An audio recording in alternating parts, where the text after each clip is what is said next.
السلام عليكم ورحمة الله وبركاته. إن الحمد لله نحمده ونستعينه ونستغفره ونعوذ بالله من شرور أنفسنا وسيئات أعمالنا. من يهده الله فلا مضل له ومن يضلله فلا هادي له، وأشهد أن لا إله إلا الله وحده لا شريك له، وأشهد أن محمدا عبده ورسوله. أما بعد، رب اشرح لي صدري ويسر لي أمري واحلل عقدة من لساني يفقهوا قولي رب زدني علما رب زدني علما। সম্মানিত আজকের ক্লাসে উপস্থিত দিনপ্রেমী ভাই সকল, সর্বপ্রথম সেই মহান সত্তার আমরা কৃতজ্ঞতা প্রকাশ করি যিনি আমাদের সকলকে আজকের এই হাদিসের ক্লাসে উপস্থিত হওয়ার তৌফিক দিয়েছেন, তাই আমরা সকলেই বলি আলহামদুলিল্লাহ। তারপরে নবী করিম মুহাম্মদ সাল্লাল্লাহু আলাইহি সাল্লাম ওনার উপরে অসংখ্য শান্তির ধারা বর্ষিত হোক, যিনি তার বাণীর মাধ্যমে আল্লাহ তাবারক ওয়া তাআলার প্রদত্ত শরীয়তকে সুস্পষ্ট করেছেন, যিনাকে জাওয়ামিউল কালিম তথা তিনি কম কথা বলেন, সে কম কথার মধ্যে অনেক অর্থ নিহিত থাকতো। তো সেই নবীর উপরে আমরা সকলে দরুদ পাঠ করি, আমরা সকলে বলি সাল্লাল্লাহু আলাইহি ওয়াসাল্লাম। সম্মানিত উপস্থিতিগণ, আপনারা জানেন যে প্রায় বিগত 2 সপ্তাহ থেকে আল আরবাঈন আন নববী, ইমাম নববী রাহিমাহুল্লাহর যে 40টি হাদিস ইসলামের মৌলিক বিষয়ের সাথে সম্পৃক্ত, সেই 40টি হাদিস আমরা শুরু করেছিলাম। আলহামদুলিল্লাহ, আমরা আল আরবাঈন আন নববীর প্রথম হাদিস 2 পর্বে শেষ করেছি। আজকে যে হাদিস শুরু হতে যাচ্ছে অতীব গুরুত্বপূর্ণ। সেই হাদিসটির নাম হচ্ছে, উলামায়ে কেরাম যে নামে সে হাদিসটিকে উলামাদের নিকটে পরিচিত, সেটি হচ্ছে হাদিসে জিবরিল। এই হাদিস এতটাই গুরুত্বপূর্ণ যে এই হাদিসকে উম্মুস সুন্নাহ বলা হয়। কি বলা হয়? উম্মুস সুন্নাহ অথবা উম্মুল হাদিস। যেমন সূরাতুল ফাতিহা তাকে উম্মুল কোরআন বলা হয়, কারণ সেই সূরাটি এমন একটি সূরা যাতে কোরআনের উপসংহার সারাংশ বলতে পারেন, ওতে সব কিছু আছে, অনেক কথাই নিহিত আছে সেখানে। অনুরূপভাবে হাদিসের মধ্যে এই যে হাদিসটা আমরা পড়তে যাচ্ছি, সেই হাদিসে পুরো দিন বর্ণনা করা হয়েছে, দিনের মৌলিক বিষয়গুলো তুলে ধরা হয়েছে। আর বাকি হাদিসগুলো, এই হাদিসে যে বিষয়গুলো তুলে ধরা হয়েছে সেই বিষয়ের ব্যাখ্যা বিশ্লেষণ করা হয়েছে বাকি সমস্ত হাদিসে। কথাটা বুঝতে পারলেন? যে এই হাদিসে মৌলিক বিষয়গুলো তুলে ধরা হয়েছে, আর এই মৌলিক বিষয়গুলোর বাকি হাদিস যতগুলো রয়েছে সমস্ত হাদিসে তার বিস্তারিত ব্যাখ্যা বিশ্লেষণ করা হয়েছে। এই জন্য এই হাদিসকে কি বলা হয়? উম্মুস সুন্নাহ অথবা উম্মুল হাদিস বলা হয়। এটি বড় গুরুত্বপূর্ণ হাদিস, আপনারা বুঝতে পারবেন। আর এই হাদিস একাধিক ক্লাসে আমাদেরকে পড়তে হবে, যদিও মনে হয় 3-4 ক্লাসে পড়তে হবে, কারণ আমাদের উদ্দেশ্য হচ্ছে যে এই হাদিসগুলো পড়তে গিয়ে আমরা এই যে মৌলিক বিষয়গুলো সেগুলো আমরা বিস্তারিত জানি, যাতে আমাদের ঈমান ইসলাম মজবুত হয়, তাই না? এইভাবে সংক্ষিপ্তভাবে পড়ে গেলে তো কোনো আসল যেটা উদ্দেশ্য সেটা অর্জন হবে না। তো ইনশাআল্লাহ আমরা বিস্তারিত পড়ার চেষ্টা করব, মধ্যম, খুব বিস্তারিত নয়। খুব বিস্তারিত হলে আরো বেশি ক্লাস নিতে হবে এক হাদিসের উপরে। তো সর্বপ্রথম হাদিসটি আপনাদের নিকটে পড়ি। হাদিসটি অনেক বড়। তারপরে প্রথম হাদিসটি পড়ব, তারপর তার অর্থ অনুবাদ করব, যাতে আপনাদের নিকটে হাদিসটির কি বলা হয়েছে সেটা উপস্থিত থাকে। বুঝতে পারলেন? হাদিসটি হচ্ছে আন উমর রাদিয়াল্লাহু তাআলা আনহু আইদান ক্বালা বাইনামা নাহনু জুলুসুন ইনদা রাসূলিল্লাহি সাল্লাল্লাহু আলাইহি ওয়াসাল্লাম যাতা ইয়াউমিন ইয তালাআ আলাইনা রাজুলুন শাদীদু বায়াদিস সিয়াব। উমর রাদিয়াল্লাহু তাআলা আনহু থেকে বর্ণিত, তিনি বলেন যে আমরা রাসূল সাল্লাল্লাহু আলাইহি সাল্লামের নিকটে বসেছিলাম, রাসূল সাল্লাল্লাহু আলাইহি সাল্লামের নিকটে বসেছিলাম একদিন, ইয তালাআ আলাইনা রাজুলুন,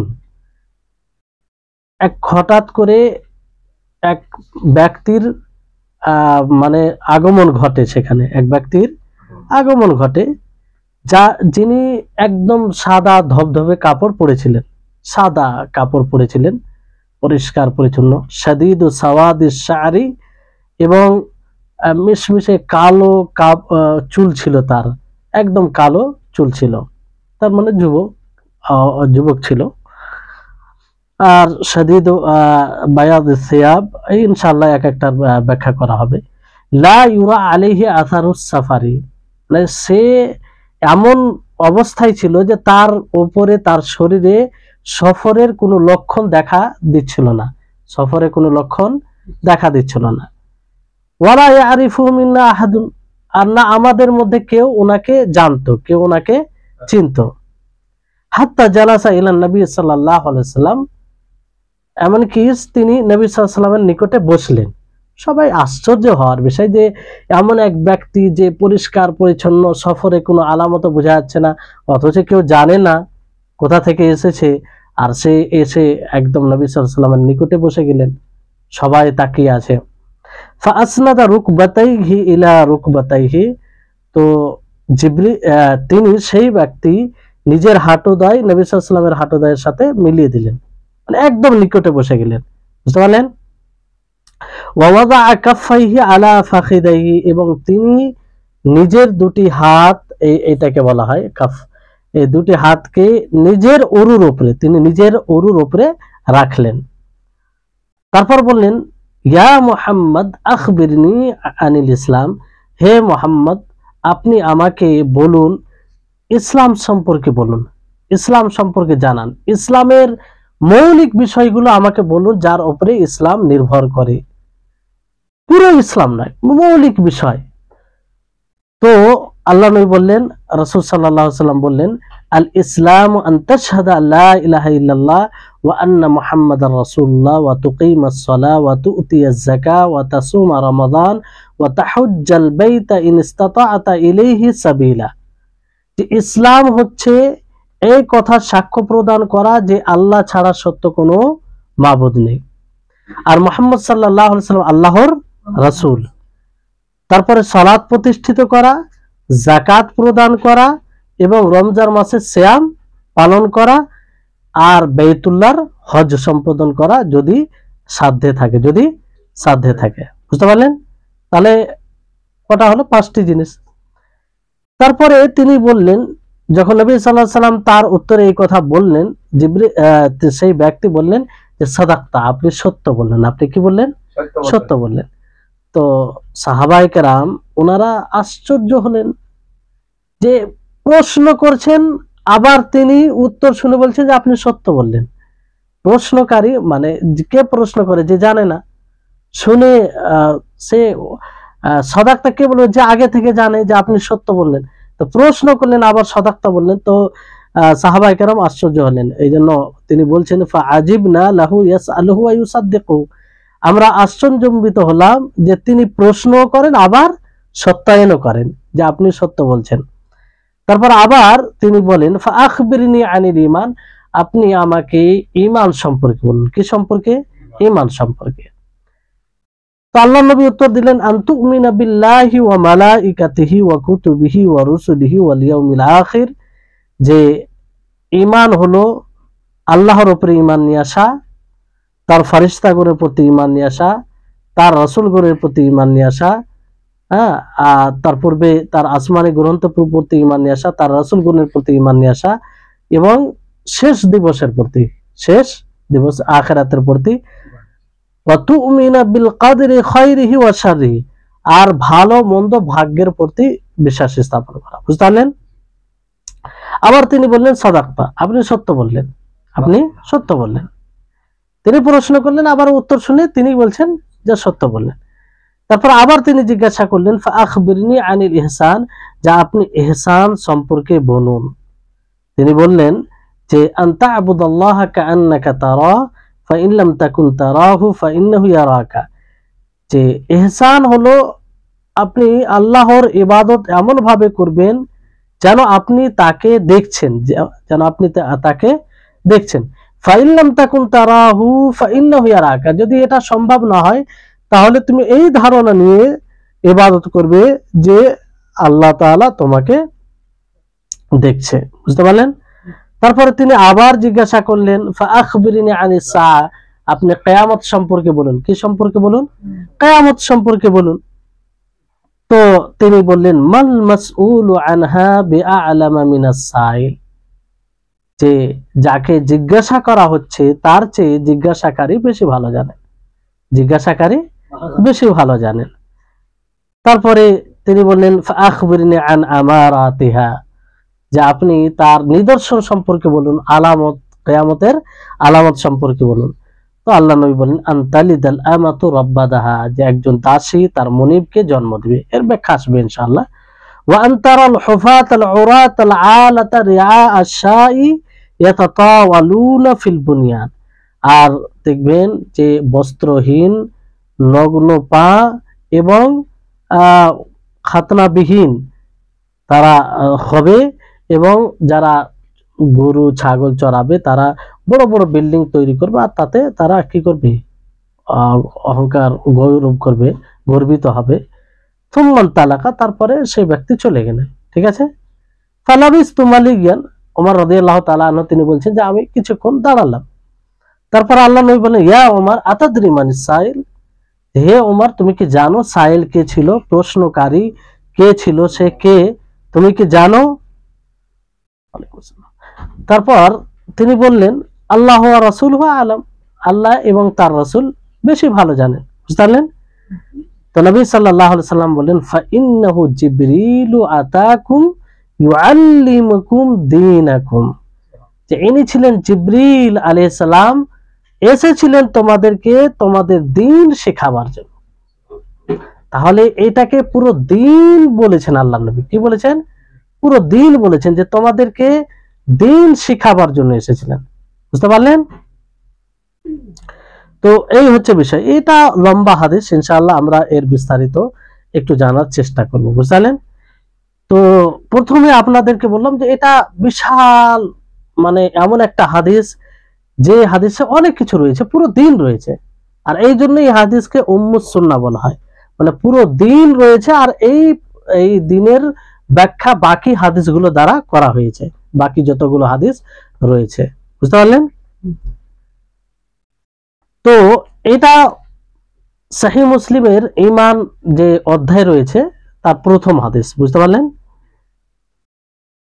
তো এখানে যে প্রথমে বলা হয়েছে রাজুলুন শাদীদ বায়াদিস সিয়াব, মানে সে কালো সাদা ধবধবে কাপড় পরেছে, না সাদা ধবধবে কাপড় পরেছিল, একদম সাদা ক্লিন।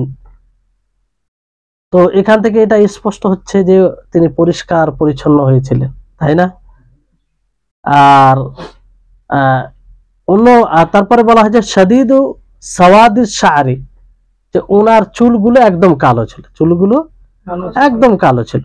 তো অনেকেই এখান থেকে বলেছেন যে যুবক ছিল, যুবকের অবস্থায় ছিল। আর কোন কোন রিওয়ায়েতে সাওয়াদুল লিহিয়া বলা হয়েছে, যে ওনার দাড়িগুলো কালো ছিল, ওনার দাড়িগুলো কালো ছিল। বুঝতে পারলেন? তো এখানে দেখেন এই জায়গা থেকে যে সাদা কাপড়, জিবরিল আলাইহিস সালাম যেহেতু এসেছিলেন দ্বীন শিখাবার জন্য, কি শিখাবার জন্য? তো ওনার প্রতিটি মুহূর্ত দিশা দেখাবে, প্রতিটি মুহূর্ত কি দেখাবে? ওনার আগমন, ওনার অবস্থা, সবকিছু মানে একটা কিছু না কিছু শিক্ষা দিবে, যেহেতু উনি দ্বীন শেখাবার জন্য এসেছিলেন। একটা হচ্ছে বাক শক্তি, বাক কথা বলে, আর একটা হচ্ছে অবস্থা দ্বারা, তিনার হাইয়াত, তিনার অবস্থা দ্বারা তিনি বলেছেন। উনি যে সাদা কাপড় পরে এসেছিলেন, এটা থেকে স্পষ্ট হচ্ছে যে এই সাদা পোশাকটা বেশি উত্তম। এই জন্য আল্লাহর নবী একটি হাদিসে কি বলেন যে ইলবাসুল বায়াদ মিন সিয়াবিকুম ফাইন্নাহা মিন খাইরি সিয়াবিকুম ওয়া কাফিনু বিহা মাউতাকুম, যে তোমরা সাদা কাপড় পরো, সাদা কাপড় পরো, কারণ এটা তোমাদের উত্তম পোশাক, তোমাদের উত্তম পোশাক। আর সেই সাদা কাপড় দ্বারা তাদের দাফন করবে, কাফনে কাপড় যেন হয়।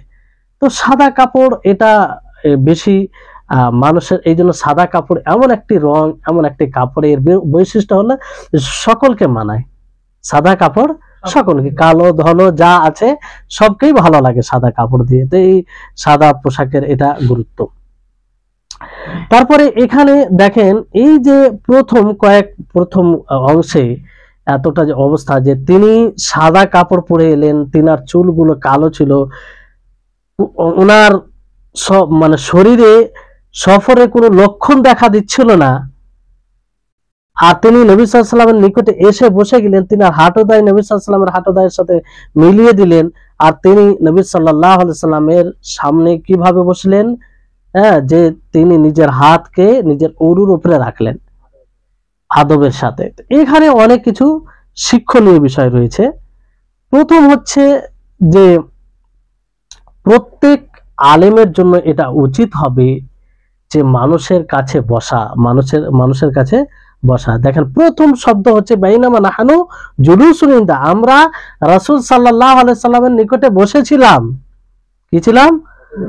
তো আল্লাহর রাসূল দ্বীন শেখাবার জন্য মানুষের নিকটে থাকতেন, মানুষের নিকটে থাকতেন, মানুষ যাতে দ্বীন নিতে পারে। অনুরূপ ভাবে বর্তমান সময়েও যিনারা আলেম রয়েছেন, যিনারা কোরআন হাদিস জ্ঞান রাখেন, তাদের উচিত হবে যে মানুষের কাছে থাকা, মানুষের কাছে হয়ে তাদেরকে দ্বীন শেখা।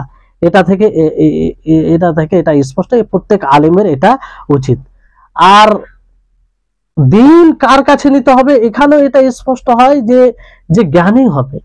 রাসূল সাল্লাল্লাহু আলাইহি সাল্লামের বিদ্যমান থাকা অবস্থায় সাহাবায়ে কেরাম ওনার কাছে দ্বীন নিতেন, ওনার কাছে দ্বীন নিতেন। পরবর্তী সময়ে সাহাবায়ে কেরাম তার কাছে দ্বীন নিতেন যে দ্বীনের ব্যাপারে বেশি জ্ঞানী হতেন।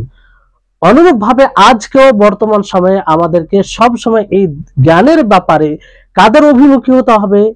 ওলামাদের, যারা প্রকৃত জ্ঞান রাখে, যারা এই জ্ঞানে যতটা পারদর্শী হবে তাকে ততটা প্রাধান্য দিতে হবে জ্ঞানের ভিত্তিতে। হ্যাঁ, চমৎকারিতার ভিত্তিতে নয়, নাটকের ভিত্তিতে নয়, যে কেউ সুন্দর মিষ্টি ভাষায় কথা বলছে তো তাকে আমরা, যেমন আজকের সময় হচ্ছে যে কেউ একটু লাচাকদার কথা বলতে পারছে তো ওকে আমরা প্রাধান্য দিই, ওকে আমরা সবকিছুতে আগে রাখি। এটা আসল পরিচয় নেই। আসল হচ্ছে যে জ্ঞানী রয়েছে তাকে প্রাধান্য দেওয়া, তাকে ওই জায়গা, ওই স্থান দেওয়া, তাহলে ইলমের কদর হবে, এতে ইলমের মর্যাদা হবে। বুঝতে পারলেন? এই জন্য ইমাম ইবনুল কাইয়িম রাহিমাহুল্লাহ তিনি একটি দামি কথা বলেন যে নিসফুল মুতাআল্লিম, অর্ধ যে শিক্ষা অর্জনকারী, মানে পুরোপুরি জ্ঞানে পরিপক্ক হয়নি, মৌলিক বিষয়গুলো ভালোভাবে জানে না, ইসলামের যেগুলো মৌলিক বিষয় সেগুলো ভালোভাবে শিক্ষা অর্জন করেনি। তো এই রকম ব্যক্তি যদি মানুষকে শিক্ষা দেয়, মানুষকে জ্ঞান দেয়, তো সে অতটাই ফাসাদ সৃষ্টি করবে, অতটাই মানে খারাপ নিয়ে আসবে, ফাসাদ সৃষ্টি করবে, যতটা অর্ধ ডাক্তার কেউ অপারেশন করতে জানে না, তারপরে যদি অপারেশন করে তো কি অপারেশন সাকসেসফুল হবে? হবে না। লাভের চেয়ে ক্ষতি বেশি হবে না? অনুরূপ ভাবে তার চেয়ে বেশি একজন ক্ষতি করবে কে? সেই ব্যক্তি যে ভালোভাবে মৌলিক বিষয়গুলো জ্ঞান অর্জন করেনি আর এই জ্ঞান দেওয়ার জায়গায় বসে গেছে। বুঝতে পারলেন? তো কথাটা খুব গুরুত্বপূর্ণ। এই ব্যাপারে আমাদেরকে সচেতন হতে হবে যে আমরা কার কাছে জ্ঞান নিচ্ছি, সে জ্ঞান আসলে দেওয়ার উপযুক্ত কিনা, তার কাছে আসলে আমরা জ্ঞান নিতে পারি কিনা। দুনিয়ার ব্যাপারে আমরা যেরকম অনেক সজাগ সচেতন হই, যে যার উপযুক্ত তাকেই আমরা সেই জায়গাটা দিয়ে এবং তার কাছে যাওয়ার চেষ্টা করি। বুঝতে পারলেন? এটা একটা বিষয় মনে রাখতে হবে। দ্বিতীয় যেটা একটা বিষয় হচ্ছে যে এখানে এই হাদিসে, বিভিন্ন হাদিস যারা এটা মানে এটা বোঝা যায় যে রাসূল সাল্লাল্লাহু আলাইহি ওয়াসাল্লাম যখনই বসতেন সাহাবাদেরকে নিয়ে, তিনি একটু উঁচু জায়গা, সাহাবায়ে কেরাম একটু উঁচু রাখতেন, যাতে ওনার কথাগুলো লোকদের শুনতে সহজ হয়, আর মানুষও বুঝতে পারে যে তিনি বলছেন, তিনি জ্ঞান দিচ্ছেন। তো এরকমটা করা উচিত, যে কোনো আলেম তার একটু জায়গাটা উঁচু রাখলে তখন দিনের কথা সে বলবে, যাতে সহজভাবে সকলের নিকটে তার কথা পৌঁছে যায় আর মানুষ বুঝতে পারে। বুঝতে পারলেন? তৃতীয় যেটা একজন শিক্ষার্থীর জন্য বিষয় রয়েছে, শিক্ষণীয় বিষয় এখানে, যে নিজের অবস্থাকে ঠিক রাখবে। এখানে দেখুন জিবরিল আলাইহিস সালাম কি অবস্থায় আসেন, পরিষ্কার পরিচ্ছন্ন সাদা ধবধবে কাপড় পরে এসেছেন, কোনো সফরের লক্ষণ নেই, মানে কোনো প্রকারের দাগ নেই, চুলগুলো এলোমেলো নেই, একদম সম্পূর্ণ সেজে মানে সৌন্দর্য অবলম্বন করে এসেছেন, তাই না? খুযু যিনাতাকুম ইনদা কুল্লি মসজিদ। আর আল্লাহ তাবারক ওয়া তাআলাকে সুন্দর বলা হয়েছে, আর সৌন্দর্যকে আল্লাহ তাআলা ভালোবাসেন। তো ইলম অর্জন করতে গিয়ে আমাদেরকে সুন্দরতা অবলম্বন করতে হয়। এই জন্য আমরা দেখেছি আমরা মাশায়েখদেরকে মদিনাতে, যে ওনারা পড়াতে আসতেন, তো যখন হলে প্রবেশ করতেন তো যে আতর, পুরো মনে হয় হল আতরে মানে মানে সুগন্ধিত হয়ে যেত। তো এই ওনারা ইহতেমাম করতেন। কিন্তু বড় দুঃখের বিষয়, আমাদের এলাকায় এসব মানে এর প্রতি সেরকম গুরুত্ব হয় না। একদম মনে হচ্ছে আমরা কখন ভালো কাপড় পোশাক পরি, যখন কোথাও হয়তো ঘুরতে যাব, কোথাও বেড়াতে যাব, কোনো আত্মীয় স্বজন বাড়ি, তখন। কিন্তু আপনি আরবে এখনো দেখবেন, কোনোদিন যদি যাওয়ার তৌফিক হয় তাহলে দেখবেন মাশায়েখগুলো যখন দর্স দেয় বিশেষ একটা পোশাক পরে, আর ওই পোশাক এমনি সময় তারা পরে না, সেই পোশাক পরে সৌন্দর্য আতর লাগিয়ে সুন্দর পোশাক পরে যতটা সৌন্দর্য অবলম্বন করা যায় সেই সৌন্দর্য অবলম্বন করে তিনারা কি করে দর্স দিতেন। আর ওখানকার ছাত্ররা তাই দেখবেন, ছাত্ররা সেই মনে হবে যে কোথাও মানে ঘুরতে যাচ্ছে, আমাদের এলাকায় যদি দেখে মনে হয় আলাদা কোথাও প্রোগ্রাম আছে, সেই ইয়াতে যাচ্ছে। বুঝতে পারলেন? তো এই অবস্থা জিবরিল আলাইহিস সালামকে দেখেন না, যে দিনকে শিক্ষা দেওয়ার জন্য কি অবস্থা অবলম্বন করে। অনুরূপ ভাবে আজকের বর্তমান সময় শিক্ষার্থীদেরকে এই সৌন্দর্য অবলম্বন করতে হবে। এইরকম না যে শরীরে একটা গেঞ্জি আছে, সে গেঞ্জি পরেই বসে গেলাম, কিংবা তো এটা এই আপনি সৌন্দর্য অবলম্বন করা মানে কি, আপনি ইলমের মর্যাদা দিচ্ছেন। আপনি ইলম বিশেষ কিছু যখন গুরুত্বপূর্ণ জিনিস হয়, আপনি যখন কোনো একটা বড় পদের লোকের কাছে যান, তো কি যেমন তেমন হয়ে চলে যান না। আর বড় একটা গুরুত্বপূর্ণ জিনিস যখন আপনি হাসিল করতে যান, যেমন তেমন হয়ে চলে যান না। তো এই ইলমের চাই তার বড় কি জিনিস আছে। তো এর মর্যাদা দেওয়ার মানে এই মর্যাদা দেওয়ার একটা তার প্রভাব বলতে পারেন, কিংবা বলতে পারেন। তো এটা একটা শিক্ষা পাওয়া যায়। তৃতীয় শিক্ষার্থীদের জন্য কিংবা আলেম ওলামাদের জন্য এখানে একটা শিক্ষণীয় বিষয় রয়েছে, সেটা হচ্ছে যে আলেমদের নিকটে থাকতে হবে, আলেমদের নিকটে থাকতে হবে। যারা জ্ঞান ওই রকম উপযুক্ত আলেম, তাদের নিকটে থাকতে হবে, কারণ নিকটে থেকেই জ্ঞান অর্জন করা যাবে। বর্তমান সময়ে এই বিষয়টাকে একটু ভালো করে বুঝতে হবে। অনেক সময় অনেকে ধারণা থাকবে, দেখবেন ধারণা করে যে এখন অনলাইন ফেসবুক আর ইউটিউব এগুলো সরাসরি দার্স সবসময় শোনা যায়, তো মনে করে যে মাশায়েখদের কাছে যাওয়ার প্রয়োজন নেই। এটা একটা ভুল ধারণা। কারণ একজন শেখ যখন পড়ায়, তখন শুধু পড়াটাই উদ্দেশ্য থাকে না, সেই পড়ার মাধ্যমে অনেক কিছু শিক্ষণীয় বিষয় রয়েছে। তো নিকট থেকে জ্ঞান নেওয়ার চেষ্টা করতে হবে। সাহাবায়ে কেরাম তাই করতেন। বুঝতে পারলেন? তারপরে বিষয় হচ্ছে যে সব সময় যারা উপযুক্ত ব্যক্তি তাদের কাছে জ্ঞান নেওয়ার চেষ্টা করতে হবে, চেষ্টা করতে হবে। আর এখান থেকে একটি বিষয় স্পষ্ট হচ্ছে যে আল্লাহ তাবারক ওয়া তাআলা তিনি কত বড় কাদির, শক্তিশালী, যে একজন ফেরেশতা একজন মানুষের রূপ ধারণ করছে। প্রথম সময় তো আল্লাহর নবী বুঝতে পারেননি যে তিনি জিবরিল আলাইহিস সালাম, পরবর্তীতে স্পষ্ট হয়েছে। কিন্তু দেখেন, প্রথমে আল্লাহর নবী বুঝতে পারেন, সাহাবায়ে কেরাম তো বুঝতেই পারেন। ওমর ফারুক রাদিয়াল্লাহু তাআলা আনহুকে জিজ্ঞাসা করে, তুমি জানো এই প্রশ্নকারী কে? তো তিনি বললেন আল্লাহ ওয়া রাসূলুহু আলাম। তার মানে তিনি জানেন। এতক্ষণ তিনি মানুষই মনে করেছিলেন, আর সকলেই মানুষ মনে করেছিলেন। তো আল্লাহ তাবারক ওয়া তাআলা কত বড় কাদির, শক্তিশালী, যে একজন ফেরেশতা যার আসল অবস্থায় নবী করিম মুহাম্মদ সাল্লাল্লাহু আলাইহি ওয়াসাল্লাম যাকে 6টি ডানা সহ দেখেছেন, বিরাট বড় একটা শক্তিশালী মাখলুক। তো এখান থেকে এটা স্পষ্ট হচ্ছে যে আল্লাহর নবীর আল্লাহ তাবারক ওয়া তাআলা কত শক্তিশালী, আর ফেরেশতাগণকে আল্লাহ তাবারক ওয়া তাআলা কিরূপ শক্তি দান করেছেন। বুঝতে পারলেন? তো এই হাদিসে সর্বপ্রথম শুরু করা হয়েছে আল্লাহ জিবরিল আলাইহিস সালাম তিনি যে প্রশ্ন করলেন সর্বপ্রথম যে প্রকাশ্য জিনিসের ব্যাপারে, প্রথম প্রকাশ্য জিনিসের ব্যাপারে, প্রকাশ্য আমল সম্পর্কে। আর ইসলাম যখন বলা হবে তখন প্রকাশ্য আমলকে বোঝাবে, বুঝতে পারলেন? কি আমলকে বোঝাবে? প্রকাশ্য আমলকে বোঝাবে। ঈমান যখন বলা হবে তখন যেগুলো গোপনীয় আমল, অন্তরের আমল, ভিতরের আমল, সেগুলোকে বোঝা হবে। এই ইসলাম ঈমান যখন একসাথে ব্যবহার হবে তখন দুটির অর্থ আলাদা হবে, দুটির অর্থ আলাদা হবে, মনে রাখবেন। এই জন্য বলা হয় আরবিতে ইজাজতামাআ ইফতারাকা, যখন দুটি একত্রিত হবে, একই প্রেক্ষাপটে আলোচনা হবে, তখন দুটির অর্থ আলাদা হবে। আর যখন ভিন্ন ভিন্ন জায়গায় পৃথক ভাবে ব্যবহার হবে তখন দুটোরই অর্থ একই হবে। ইসলাম মানে ঈমান, ইসলাম সব একই, পৃথক ভাবে যখন ব্যবহার হবে, ঈমান বলতে গেলে সবকিছু ইসলামে চলে আসবে, কিন্তু একসাথে যখন ব্যবহার হবে তখন দুটি শব্দের অর্থ আলাদা হবে, বুঝতে পারলেন? তো জিবরিল আলাইহিস সালাম প্রথমে কি সম্পর্কে জিজ্ঞাসা করলেন? প্রকাশ্য আমল সম্পর্কে জিজ্ঞাসা করলেন। কি সম্পর্কে? প্রকাশ্য আমল সম্পর্কে, যে ইসলাম সম্পর্কে, ইসলাম কি জিনিস। তারপরে বাতিন গোপনীয় আমল সম্পর্কে জিজ্ঞাসা করেন কে? জিবরিল আলাইহিস সালাম। তারপরে পরিপক্কতার ব্যাপারে জিজ্ঞাসা করলেন, যে ইহসান, ইহসান তখনই হবে যখন আপনার মধ্যে ইসলাম ঈমান পাওয়া যাবে। ইহসানটা সর্বোচ্চ স্তর, ইহসানটা সর্বোচ্চ স্তর। তারপরে কিয়ামত সম্পর্কে, তারপরে কিয়ামতের আলামত লক্ষণ সম্পর্কে জিজ্ঞাসা করলেন, বুঝতে পারলেন? তো এখানে প্রথমে যে বলা হয়েছে যে একজন ব্যক্তি আল্লাহ নবীর নিকটে এলেন, তো তার তো কোনো নাম, তিনি কার রূপ ধারণ করে এসেছিলেন সেখানে স্পষ্ট নেই। পরবর্তীতে স্পষ্ট হয় যে জিবরিল আলাইহিস সালাম ছিলেন, তাই না? তো আর হাদিসে যে একটি শব্দ বলে লা ইয়ারিফু মিন্না আহাদুন, যে আমাদের মধ্যে কেউ তাকে জানতো না। এই জন্য সব আশ্চর্য, মানে সে এক অপরিচিত, তার শরীরে সফরের কোনো লক্ষণ ছিল না। আর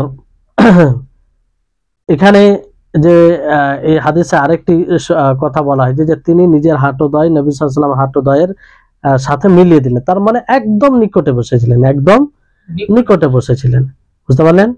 আর এটা কিসের কারণে? আর তিনি জিবরিল আলাইহিস সালাম নিজের হাতকে নিজের উরুর উপরে রেখেছেন, এটা আদব, আদব, সম্মান, শ্রদ্ধা। এই জন্য বলা হয় যে প্রত্যেকটা শিক্ষার্থীকে ইলম অর্জন করার পূর্বে আদব অর্জন করা উচিত, শিষ্টাচার অর্জন করে, তাকে শিষ্টাচার অর্জন করতে হবে, আদব শিখতে হবে। আদব না থাকলে ইলম অর্জন করা সম্ভব নয়। বেআদব কখনো ইলম অর্জন করতে পারে না, প্রকৃত জ্ঞান অর্জন করতে পারে না। তো জিবরিল আলাইহিস সালাম তিনার অবস্থাতে তিনি এটা স্পষ্ট করলেন যে ইলম অর্জন করতে গেলে সেটা কি করতে হবে? আদব। নবী সাল্লাল্লাহু আলাইহি ওয়াসাল্লামের সামনে সরাসরি যেমন তেমন হয়ে বসলেন না, বরং তিনি নিজের হাতকে নিজের উরুর উপরে রাখলেন আর নিকটে বসলেন আল্লাহ নবীর কাছে জ্ঞান নেওয়ার জন্য। যেহেতু সাহাবাদের জন্য আল্লাহ নবীর কাছে সে জ্ঞান নিচ্ছে, তাই না? সাহাবীদেরকে তো এটাই দেখাচ্ছেন। তো এই হচ্ছে বিষয়। তারপরে জিবরিল আলাইহিস সালাম এই হাদিসে বলেন যে ইয়া মুহাম্মদ আখবিরনি আনিল ঈমান আনিল ইসলাম। তো তিনি মুহাম্মদ বলে ডাকলেন। আচ্ছা, সেই সময়ে যারা শহরের লোক ছিল, যারা শহরের লোক একটু শিষ্টাচার হয়, হ্যাঁ, আদব টাদব সহ, মানে তারা কথা বলে, কোথায় কিভাবে কথা বলে, এগুলো তাদের মানে শিক্ষা থাকে। কিন্তু যারা গাঁও গ্রাম দেহাত থেকে আসে তাদের এগুলোর অভাব থাকে, তাই না? ওই রকম শিক্ষার অভাব থাকে। এই জন্য তো ওই সময়ও যারা দেহাত থেকে আসতো তো আল্লাহ নবীকে নাম ধরে ডাকতো, হে মোহাম্মদ, এইভাবে বলতো। তো তিনি সেই ভঙ্গিমা অবলম্বন করলেন, জিবরিল আলাইহিস সালাম সেই ভঙ্গিমা অবলম্বন করলেন, এই যে দেহাত যারা বেদুইন আসতো তাদের ভঙ্গিমা, যে ইয়া মুহাম্মদ, তিনি ইয়া রাসূলুল্লাহ বলেননি, যেমনটা মদিনাবাসীরা বলতো যে ইয়া রাসূলুল্লাহ, ইয়া নবী আল্লাহ বলতেন, এমনটা বললেন। তো এখানে যাতে মানে বুঝতে পারে সাহাবায়েরা যে তিনি আসলে দিন শিখার জন্য কোন শিক্ষিত মানুষ নয়, বুঝতে পারলেন? হ্যাঁ, তো এই হচ্ছে বিষয়। তো এখানে প্রথমে ইসলাম সম্পর্কে জিজ্ঞাসা করলেন তিনি নবী করিম মুহাম্মদ সাল্লাল্লাহু আলাইহি ওয়াসাল্লামকে। তো ইসলাম সম্পর্কে যখন জিজ্ঞাসা করেন তো আল্লাহ নবী তার উত্তর দেন কিভাবে, যে ইসলাম আন তাশহাদা আল্লা ইলাহা ইল্লাল্লাহ ওয়া আন্না মুহাম্মাদুর রাসূলুল্লাহ। ইসলাম হচ্ছে যে এই কথার সাক্ষ্য প্রদান করা যে আল্লাহ ছাড়া সত্য কোনো মাবুদ নেই, আর মুহাম্মদ সাল্লাল্লাহু আলাইহি ওয়াসাল্লাম আল্লাহর রাসূল। তো শাহাদাত সাক্ষ্য প্রদান করা, সাক্ষ্য প্রদানে তিনটি বিষয় থাকবে। কয়টি বিষয় থাকবে ভালো করে মনে রাখবেন। সাক্ষ্য প্রদানে যতক্ষণ পর্যন্ত তিনটি বিষয় না থাকবে ততক্ষণ পর্যন্ত আপনার সাক্ষ্য প্রদান সম্পূর্ণ হবে না, যে সাক্ষ্য প্রদানের মাধ্যমে আপনি ইসলামে দীক্ষিত হবেন। একটি বিষয় হচ্ছে যে কিসের সাক্ষ্য প্রদান করছেন আপনি সেটা জানবেন, সেটা কি করবেন জানবেন। না জানে আমি সাক্ষ্য প্রদান করছি এটা মুক্তমুখ মন্ত্রের মতো, তা নয়, জানতে হবে আপনাকে। দ্বিতীয় হচ্ছে যে আপনি সেটা উচ্চারণ করবেন। কি করবেন? কেউ যদি আল্লাহ তাবারক ওয়া তাআলাকে এক অদ্বিতীয় বলে হৃদয় থেকে মানে আর সে উচ্চারণ না করে তাহলে তার সাক্ষ্য প্রদান গ্রহণযোগ্য হবে না। তাহলে উচ্চারণ করতে হবে। কি করতে হবে? উচ্চারণ করতে হবে। তৃতীয় হচ্ছে সেটা ইকরার করতে হবে। কি করতে হবে? স্বীকার করতে হবে। কয়টি বিষয় বললাম? তিনটি বিষয় বললাম। তাহলে শাহাদাত আল ইসলাম আন তাশহাদা আল্লা ইলাহা ইল্লাল্লাহ ওয়া আন্না মুহাম্মাদার রাসূলুল্লাহ, যে এই কথা সাক্ষ্য প্রদান করা। ইসলাম হলো সর্বপ্রথম যেটা বিষয় যে আল্লাহ ছাড়া সত্য কোনো মাবুদ নেই, আর মুহাম্মদ সাল্লাল্লাহু আলাইহি ওয়াসাল্লাম আল্লাহর রাসূল ও তার বান্দা, আল্লাহর রাসূল। তো এখানে তিনটি বিষয় বুঝতে পেরেছেন? এই তিনটি বিষয় যে এক, আপনি কিসের সাক্ষ্য প্রদান করছেন সেটা জানবেন, দ্বিতীয় উচ্চারণ করবেন, তৃতীয় কি স্বীকৃতি, আপনি হৃদয় থেকে সেটা মেনে নেবেন। বুঝতে পারলেন? এই তিনটি বিষয় একদম জরুরি। এখানে কোনো আপোষ নেই যে একটি জিনিস পাওয়া গেল না, দুটো আপনি মানলেন তো চলে যাবে না, এরকম কোনো বিষয় নেই। আর এটা মানে কারো উজুর নয় যে এই বিষয়ে আমি জানি না, অবশ্যই জানতে হবে আর এইভাবে সাক্ষ্য প্রদান করতে হবে। এজন্য আল্লাহ তাবারক ওয়া তাআলা কি বলেন, ইল্লা মান শাহিদা বিল হাক্কি ওয়া হুম ইয়ালামুন, যে যে হকের সাক্ষ্য প্রদান করে জেনে। কি করে? জেনে। না জেনে নয়, না জেনে কোনো সাক্ষ্য প্রদান হয়? কোনো সময় হয় না। এটা তো বিবেকহীন কথা যে একজন কালেমা শাহাদাতের সাক্ষ্য প্রদান করলো অথচ সে জানে না কিসের সাক্ষ্য প্রদান করলো, তো এটা কি করে গ্রহণযোগ্য হতে পারে? বুঝতে পারলেন? আর এইখানে যেহেতু ইসলাম ঈমান একই প্রেক্ষাপটে ব্যবহার হয়েছে, তো কি অর্থ হবে ইসলামের কি অর্থ হবে? একটু আগে বললাম ইসলামের অর্থ এখানে কি হবে? একই প্রেক্ষাপটে যেহেতু ব্যবহার হচ্ছে, ইসলামের অর্থ হবে বাহ্যিক আমল। এখানে যেগুলো আমলের কথা বলা হয়েছে সব বাহ্যিক আমল। একটা শাহাদাত এটা আভ্যন্তরিক বিষয় আছে যে অন্তর থেকে একটা স্বীকার করা, বাকি উচ্চারণ করবেন আর আপনি জ্ঞান অর্জন করবেন, আর বাকি সালাত প্রতিষ্ঠিত করা, যাকাত প্রদান করা, রমজান মাসের সিয়াম পালন করা, আর হজ পালন করা, এগুলো কি বাহ্যিক আমল? কি আমল নয়? তো এই বিষয়টি এখানে খেয়াল রাখতে হবে। তাহলে এখানে যে দেখেন এই বিষয়টি আসবে ইনশাআল্লাহ পরবর্তীতে, একটু বিস্তারিত আমরা জানার চেষ্টা করব। তারপরে এখানে মুহাম্মাদুর রাসূলুল্লাহ, যে মুহাম্মদ এই কথার সাক্ষ্য প্রদান করা যে মুহাম্মদ আল্লাহর রাসূল, মুহাম্মদ আল্লাহর রাসূল। তো মুহাম্মদ সাল্লাল্লাহু আলাইহি সাল্লাম সকলের রাসূল। কার রাসূল? সকলের রাসূল। এখানে বলতে সমস্ত জিন ও সমস্ত মানব জাতি সকলের জন্য, সকলের রাসূল। আর মুহাম্মাদুর রাসূলুল্লাহ এখানে নাম ধরে এটা স্পষ্ট যে এরপর আর কোন নবী আর রাসূল আসবে না। বুঝতে পারলেন? নবী রাসূল আসবে না। তারপরে রাসূল, যেহেতু এখানে বলা হয়েছে রাসূলুল্লাহ, আল্লাহর রাসূল। রাসূল এখানে কিসের অর্থ? মানে মুরসাল রাসূল তাকে বলা হয় যার উপরে আল্লাহ তাআলা ওহী অবতীর্ণ করেন। কি অবতীর্ণ করেন? ওহী অবতীর্ণ করেন, এবং কোন নতুন শরীয়তের ওহী অবতীর্ণ করেন এবং তার তাবলীগের আল্লাহ তাআলা হুকুম দেন। তাহলে রাসূলের সংজ্ঞা কি? রাসূলের সংজ্ঞা যার উপরে ওহী, শরীয়তের ওহী অবতীর্ণ করেন এবং তাকে সেটার তাবলীগের আদেশ করেন, সেটাই হচ্ছে রাসূল। জানেন? তাবলীগ এবং আমলের আদেশ করেন। তারপরে এখানে বলা হয়েছে ওয়াতুকিমাস সালাহ, সালাত প্রতিষ্ঠিত করা। ইসলামের দ্বিতীয় যেটা বিষয় সলাৎ প্রতিষ্ঠিত করা। এখানে সলাৎ প্রতিষ্ঠিত করা বলতে শুধু সলাৎ পড়ে নেওয়া তা নয়, মানে সলাৎ সেভাবে পড়া যেভাবে শরীয়তে পড়তে বলা হয়েছে, তুআদ্দিহা কামা শুরিআত, যেমন ভাবে মাশরু করা হয়েছে, যেমন ভাবে পড়তে বলা হয়েছে তেমন ভাবে পড়া। অর্থাৎ সেই সলাৎকে সলাতের মতো পড়া, তার যে রুকুন রয়েছে, সলাতের কি রয়েছে, রুকুন রয়েছে, রুকুনের খেয়াল রাখা, হ্যাঁ, তারপরে ওয়াজিবের খেয়াল রাখা। অনুরূপ ভাবে তার যে ভূমিকা রয়েছে, যেমন সলাতের জন্য তাহারাত অর্জন করতে হবে কি হবে না, যদি উযু না থাকে তো উযু করতে হবে, আর বড় তাহারাতে যদি প্রয়োজন পড়ে তো গোসল করতে হবে।